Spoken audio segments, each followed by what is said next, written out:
start off in our mother's arms, safe from the cold. She can't hold us back for very long. Soon we're out on our own. My name is Taylor Steele, and my very first surfboard was a hand-me-down from my dad. It was a single fin, and it was a 6'6" thick, I think it was a Dick Brewer. So this is 1978. This is in San Diego.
So tonight we're celebrating our 10th year of the Honolulu Surf Festival. Every single year we're reminded that this festival is probably the most unique and well-attended festival that takes place here at the Doris Duke Theatre at the museum. And tonight's film, Proximity, is a perfect example of that. And the legendary man, Taylor Steele, who we have here with us. This year, among the 10 years that we're celebrating, we're also celebrating the evolution of surf cinema and the evolution of this festival. There are many people who helped us get this film festival up on its feet, and I need to recognize and honor each and every one of them. So first off, this year's presenting sponsor, and they have been our presenting sponsor for many years now, is Nordstrom. So we also have two amazing supporting sponsors. So Kona Brewing Company, who keeps us hydrated every single night. Thank you.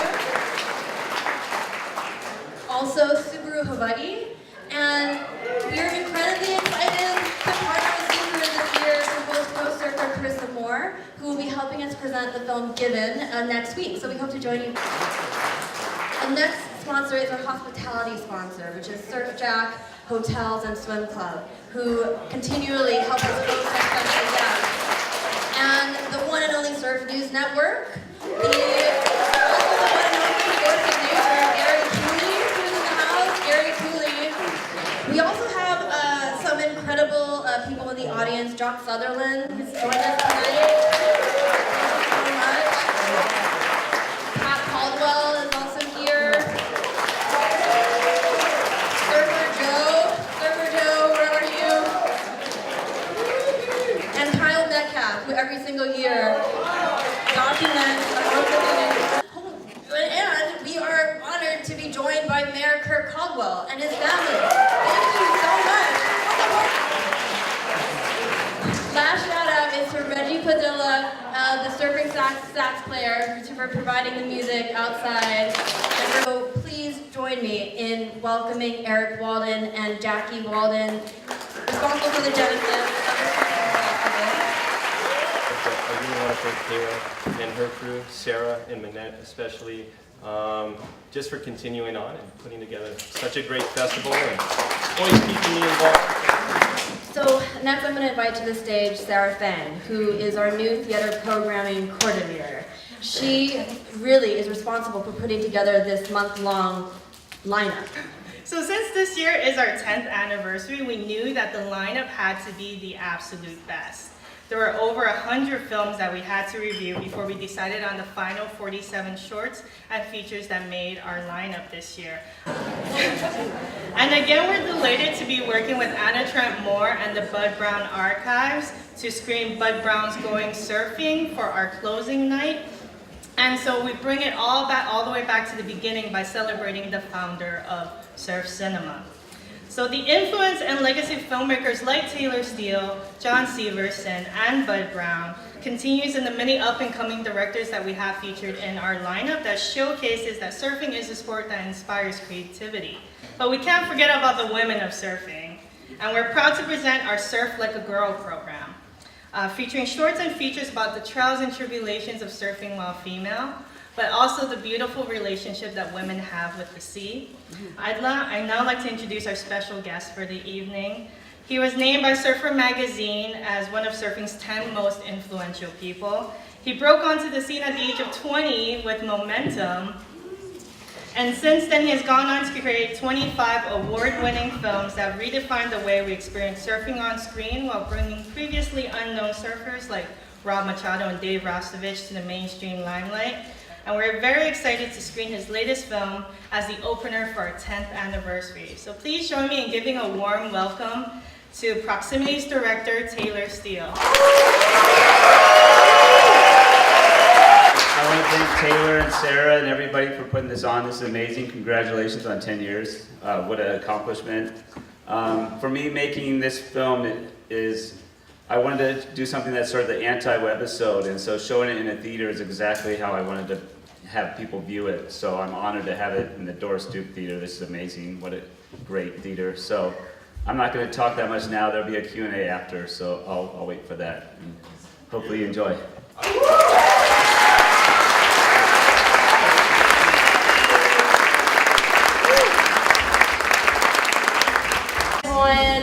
To helm a surf publication under Free Surf Magazine. He's a man of so many hats. He is currently the digital media director of Hawaii Business Magazine. He also founded Contrast Magazine, which is Hawaii's first avant-garde publication. He founded Hokumo'olelo, which is the Hawaiian Journalism Association. He has been writing for Honolulu Magazine, Mana Magazine, Hawaii Magazine, ESPN, Surf Magazine, oh my gosh, the list goes on. And we're so lucky to be able to have you here with us to help us do a Q&A with the incredible Taylor Steele, who yet again is redefining the genre with a film like Proximity. So I'd like to hand it off to Daniel. Great. And thank you so much for being with us. Thank you. Thank you, Taylor. Thank you. And I get to be here again with Taylor Steele. Just by show of hands, who was at the Talk Story last night? Awesome, looks like a handful, so I'm gonna apologize that some of these are the same questions, but I hope you find it interesting still. Taylor, I gotta know, what did you want to share with the audience about your subjects in Proximity? The reason I picked these surfers were because they're thoughtful. They weren't just athletes that do the biggest errors. They're guys that have a lot of depth. And so each group, each pairing sort of represented a different side of surfing for me. The Kelly and John is like the competitive side and that sort of challenging yourself, and then Shane and Albie's that when you're afraid on those big days, and Rob and Craig is sort of going with the flow, and Steph and Dave is more of the feminine side, the graceful side of surfing. So each sort of represents those. And then what was unique about having Steph in Proximity? Yeah, I've been trying to get her in a project for a while now, and just the themes didn't really make sense, her schedule didn't make sense, and so I was super excited that we could get her in this, and I sort of hyped it up where I really wanted her to have amazing waves and really shine, and I was hoping she'd be easygoing, and she was delivered on all accounts, and she was amazing. She would DJ for our car rides, and she would we nicknamed her Vibes at the end because she had such good vibes. And the first Wahine, right, in a Taylor Steele film? That's right. Okay, and then so I got something, I like to just speed round with you, and go, okay, so who's groovier, Rasta or Rob? Well, Rob's easier going, and I've traveled with him longer, but Dave's definitely groovier. Okay. And who's more fashion forward, Steph Gilmore or Ando? Definitely Ando on that. I gotta agree. And then who's gnarlier, John or Albie? In what way? Charging and then airs. John does better airs, but Albie, there was a session we had with Shane and Albie out in that crazy slab, and it was actually, we filmed that over 2 days. And then the first day, Albie just dominated, and it tripped me out. Wow, Shane's really passing the torch on this. And then Shane came back the next day and dominated. But to watch him just sort of really go for it, really like emphasize how amazing he is at charging. So sort of John airs, Albie charging. Okay. And then who's a more well-rounded human, Kelly or Shane?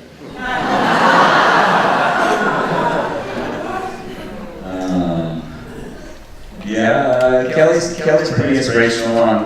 I feel like we're blessed as surfers to have such a spokesperson and representative for our sport, so I'd have to give him this slight edge on it.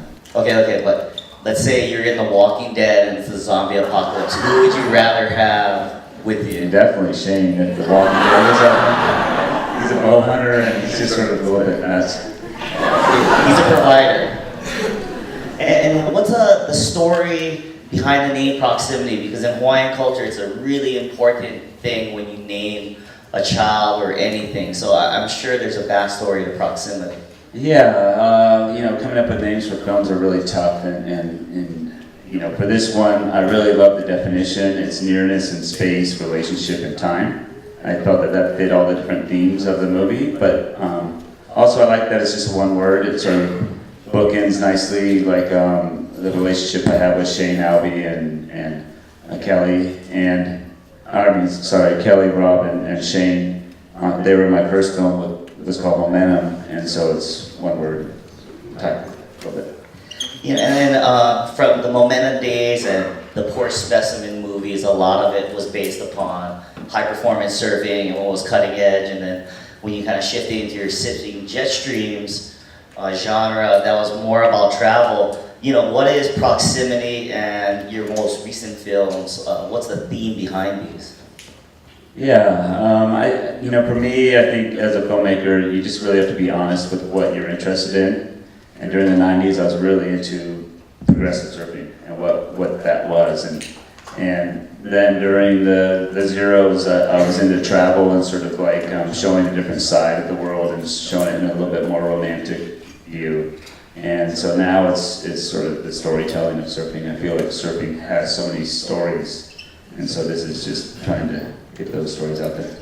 And then why was it important to talk about time and the value of time? Yeah, I feel like my life gets going so fast, and I know that that's happening for other people. So surfing's a great way to sort of be present, and I just felt it was what's going on right now. Why did you choose Jerry Lopez to be the narrator? Yeah, I feel super honored that he was the narrator for this, and I feel like, for one, I think every surfer in the film aspires to be like Jerry. I know that I do. I think that he's got a real great way he approaches life, and I think that if there's anybody giving you sort of tips on how to live your life better, it would be Jerry. He's like the Dalai Lama of surfing, you guys know. And he was also in Conan Barbarian, too. I always think that's so cool. And where was the most challenging location to shoot, and why was it so challenging? I think, each trip had its own challenges. Getting John and Kelly on a trip was super challenging. I had to fly over here, pick them both up, and get them in the car at 4 a.m., which you could just imagine trying to get Kelly and John up at 4 a.m. I was like knocking on their door and getting them out of bed with their pillow and putting them in the car. So that was really challenging and stressful. That was probably the most stressful. And then on our trip, when we were shooting on location with Rob and Craig, during that sort of foggy, sort of long left, we had our drone go down with our camera. And so it was it was like our first day of shooting surfing, so that was traumatic. And then for those that don't know, what's the drone setup you use, and then what's the camera on there? Yeah, so that one we had a red camera on there with some nice film lenses on it, and it was an 8-blade drone, the newest, biggest thing to hold a red camera, which are pretty big lenses, cameras. So probably all in, it was like $100,000 going into the waves. Holy smokes, I don't even make that in a year at Hawaii Business Magazine. The drone operator started crying, and he was like running around on the beach freaking out. He was asking Rob to go get it.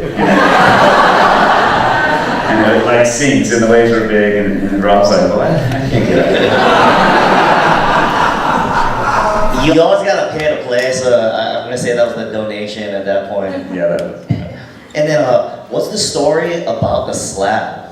That grower at the end of the movie is so gnarly. Yeah, so that was our first trip, and we had a lot of camera crew and on these things, and we only had 4 trips planned, so they're all sort of, we had budgets set aside for each trip. We didn't really have the leeway of doing reshoots, and so we flew to Northern Europe, and the swell was perfect, and we got there, and there was no waves, it was flat.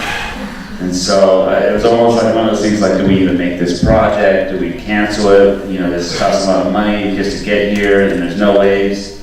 So we just decided to shoot lifestyle, and because there's no forecast on for the near future on our whole trip with flat. And so we were going to shoot waves and maybe reshoot in Tasmania or cheat it. And then we found this sort of weird little big slab, and the guys tried to surf it when it was small, and then all of a sudden this boat built, and they were able to explore. So it was a blessing.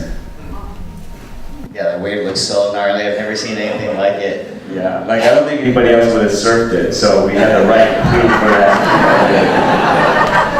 And then, it's always been an honor and also a way that a pro surfer reaches an upper echelon of their career by having the last segment in a Taylor Steele film. Does that still hold weight to this day? I don't really put weight on it, but that used to be a thing when there were sections, but it was funny. We showed the movie in New York, and after the movie, during the last section, Albie was there, and he was running the back claiming it, and just sort of, he was like, don't make another movie again, I want to have the last section of your last movie. Very cool. And then, what do you want your legacy to be in surfing? When it's all said and done and you're not making movies anymore, what do you want people to say about you? I guess that I was, a genuine voice for surfers, that related to my films at that time, so maybe my generation. But hopefully it transcends that and becomes a voice for most surfers. Cool. And then, I don't know about you, but this is probably the most polite audience I've ever seen at a surf movie premiere. Yeah, well, with this movie, it's not one of those ones where you're getting those big kickouts and the cheers where you get through the whole. Yeah, you're not getting that. So, but I did appreciate where people were laughing, and so they were giving us something. So I like that. That's huge, right? Every time you intend for a joke, you're just squeezing and hoping somebody's gonna laugh. Yeah. Okay. Any questions from the audience? Sir. Do you ever miss the momentum days? Like, do you ever think, oh, I just gotta do one more thing before my career? Are you stuck on it? Yeah, this is pretty far from a momentum movie. What I miss about the momentum time frame was that the punk rock bands were hanging out at our house playing pool to see who did dishes, and same with the surfers. Everybody was hanging out together. And so they're sleeping at my parents' house. So I miss that sort of like we're all a team making a project. I don't miss that formula. It became sort of easy and not very creative.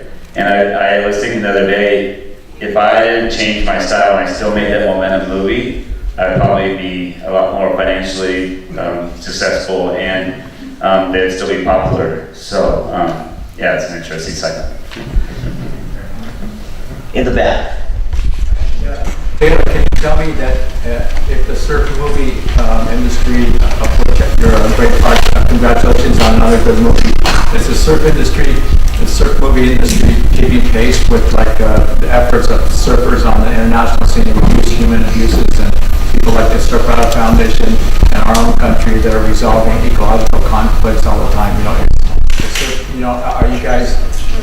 You guys seem pretty serious about heightening awareness about some of the imbalances that are going on in our world today. And I like your evolution, but you should have had women in your movies sooner, because there's some great women surfers out there. But at first I thought that the voice on your soundtrack was your kind of a mellifluous, knowledgeable voice. I'm like, oh, wait a minute, that's Jerry. But congratulations again on a great movie. Yeah, well, thank you. I haven't been really making films for probably the last 8 years that weren't very specific to a theme. I chased a swell from Tahiti to Alaska, and then there's another one where I kidnapped Mick Fanning. But beyond that, I really haven't been making films, and so I've been watching Steph for a while, and I really wanted her to be in the films for that whole time, and it's just a matter of like connecting with her on it. So I agree, though. There should have been girl surfers in my films earlier. But as far as the surf film world sort of doing more to bring awareness to environmental issues and stuff, my theory on it is like, yes, we should be doing more, but a lot of times we wait for the companies like the surf industry brands to do stuff, or we wait for our politicians to do stuff. I think it's more of like we need to do more and protect our local beaches and do that. So. Ask a question like that, and then it's gonna get applause, and it's totally fine. So who's one surfer that you never got to work with yet that you would love to do a project with? It can be living or passed on. Yeah, I guess the old Tom Curran, where he rode shortboards and was sort of fired up. I would have loved to go on trips with him during that time. I actually went on a boat trip with him, and he surfed at like 5 a.m. and got out at like 6 a.m. before everybody got up, and he started sawing his fins in half, and he was on a boat with us and we never saw him. So I didn't feel like we went on a trip together. Any other questions? Yeah, you in the middle. Speaking of competitive surfing, who won that chess game and who's the better chess player?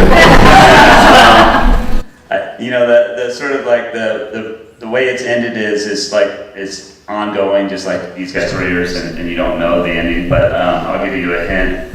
John reads chess books. Matt? I have a technical question. Before drones, I've been watching these films since Endless Summer, dating myself. How do they film when they go inside the curl? I'm just astounded that you're able to get it. Yeah. Helicopters or other people on cameras? Well, we had a drone team on this one, and we had a water guy. I shot a lot of the land stuff, and then we had a guy shooting more beautiful lifestyle land elements. And then we had a team shooting virtual reality. Then we had a team shooting behind the scenes. So we had sort of a massive team. But I think you're talking about some of the water angles. And the guys that do that are specialists. They're experts at that. And the guys that we were lucky to work with, they're amazing. The guy from Australia, Talon, and there's Darren Crawford, he's in California, and Alejandro from Uruguay for our guys. So. It's fascinating how they can capture that. Yeah, they had to put themselves right in the mix.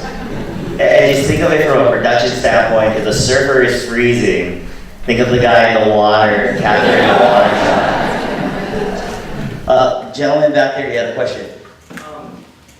The Rasta Steph Gilmore pairing was the most interesting for me. First of all, why did you not pick another female, a younger female, to pair with Steph? And since you picked one, why Rasta if not another female? Yeah, well, I definitely wanted Steph. Steph was chosen before Dave.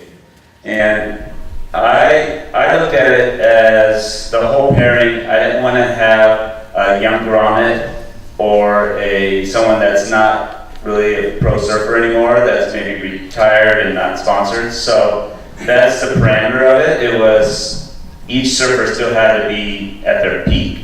And it's arguable, but I think like Machado surfing as good as he's ever surfed. I think Kelly is too, and Shane in crazy waves he is. So that was sort of my parameter for that. And to me, like I think that Dave surfs really graceful, and he has a feminineness to his style, and I think that Steph surfing holds up against male or female. So that was the thought is let's not sort of just put her in a women's thing. Let's put her against anybody. With a lid. I don't really have a question, but I have a comment. I loved Steph and Dave.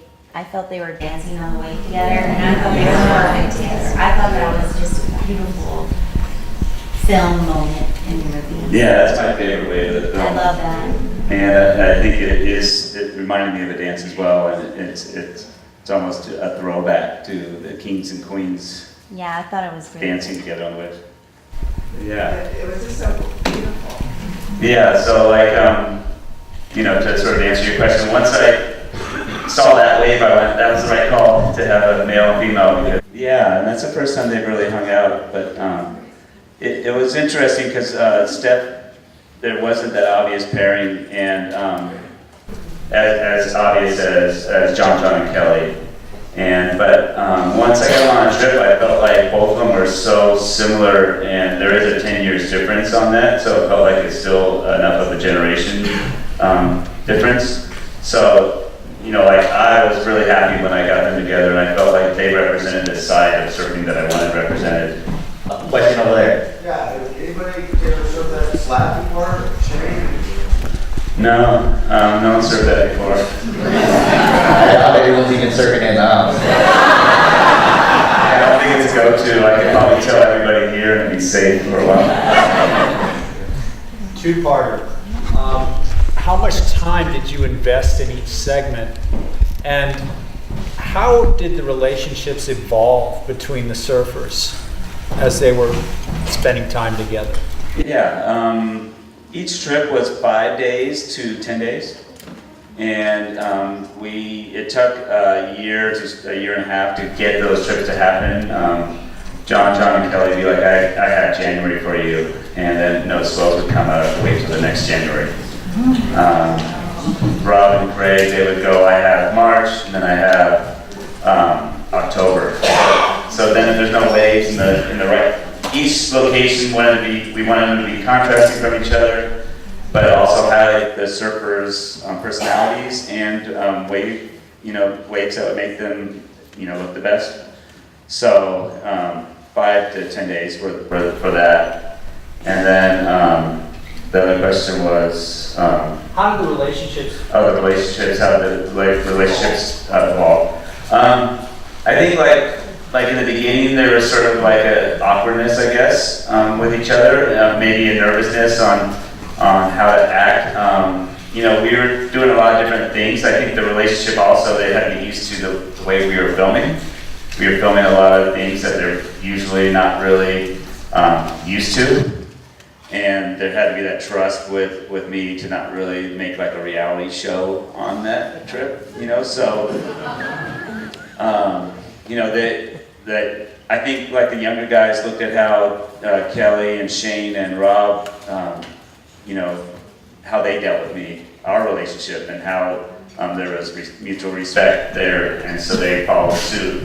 And then these guys, their heroes are John's heroes Kelly, and Albie's heroes Shane, and so they probably had these questions that they wanted to ask for a long time, and I just would sort of like get them going, and then the floodgates would open, and they would just ask all these questions they've always been dreaming to ask their hero.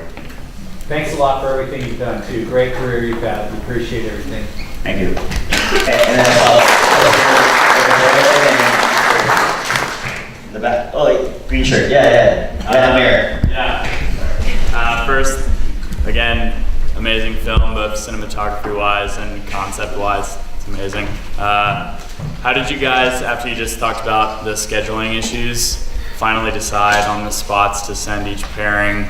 And when you finally decided on that, or I guess in the timeline of deciding the spots, who played like the biggest role, forecasting-wise, or actually picking where each pairing would go?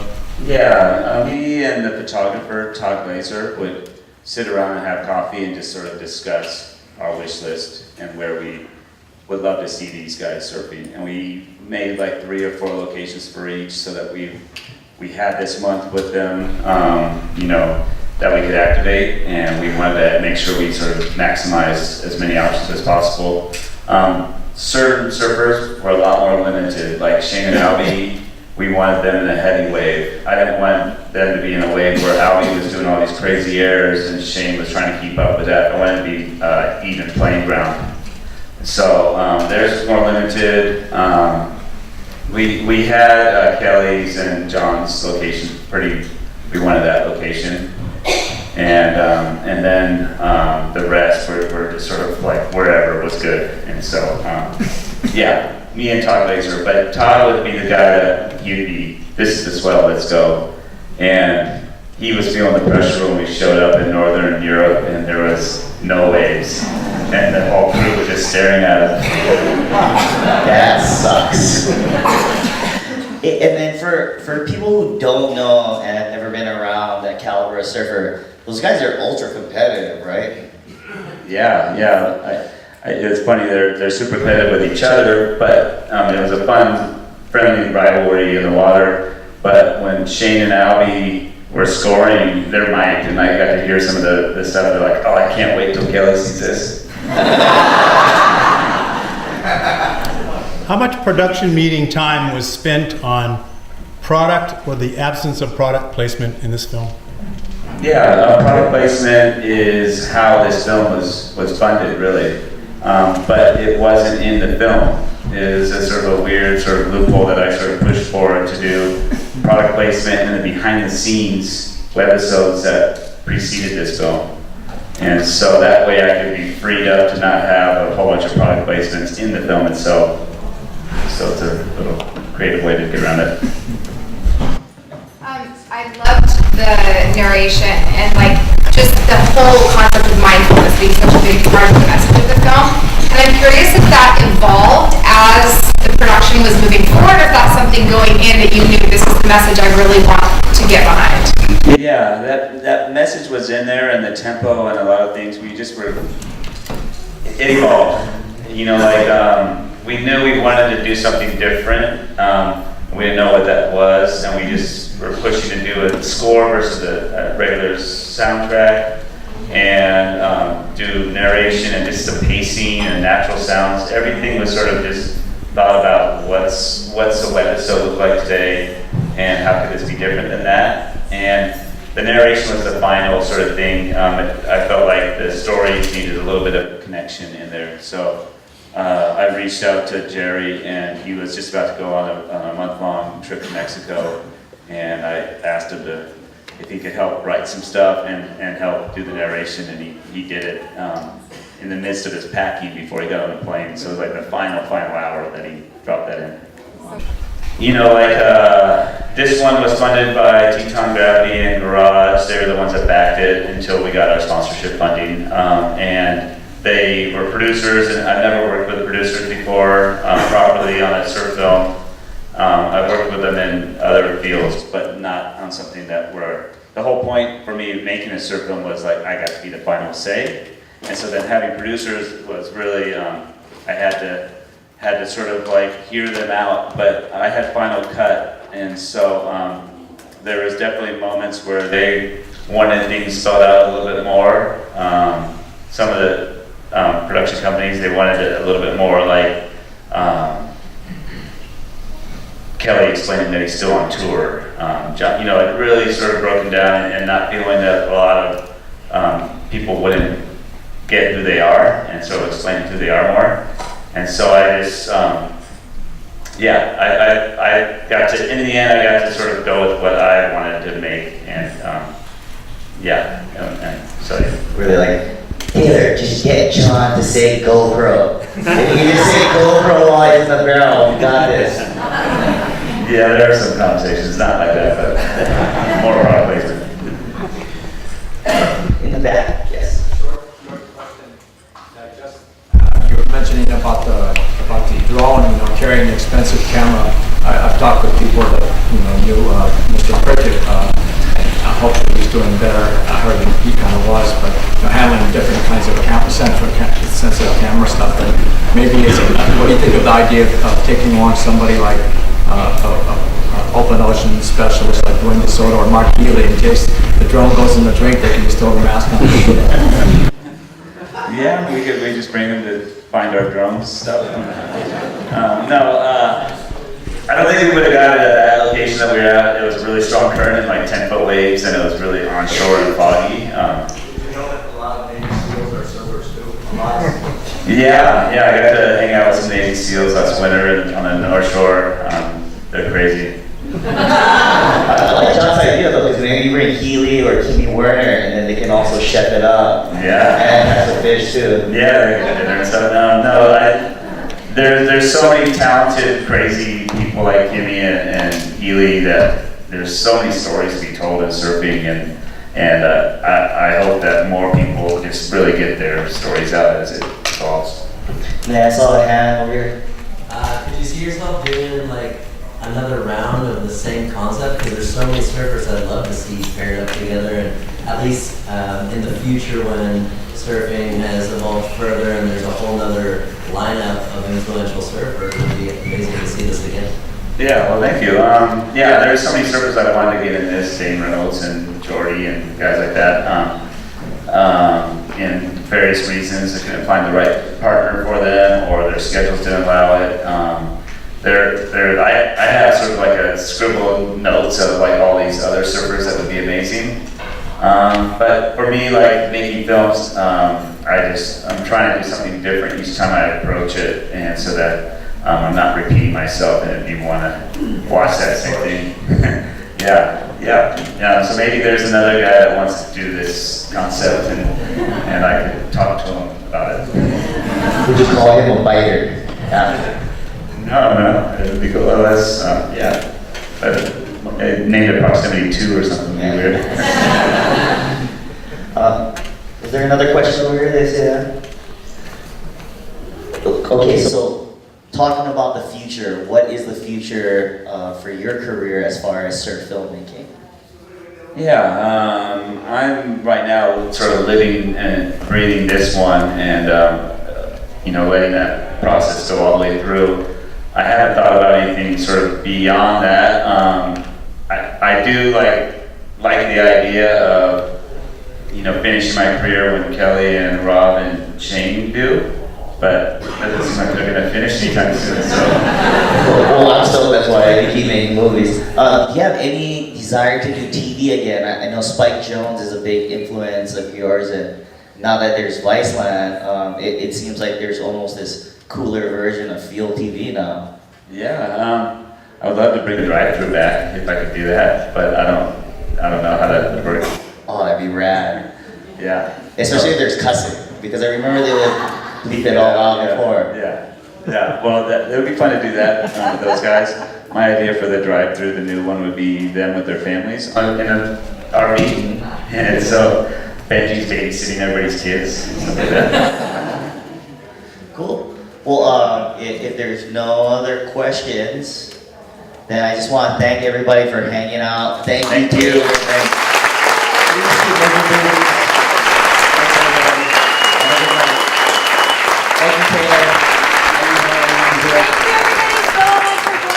Please remember, proximity screens 4 more times throughout the month. So come back, spread the word, and aloha. Thank you so much.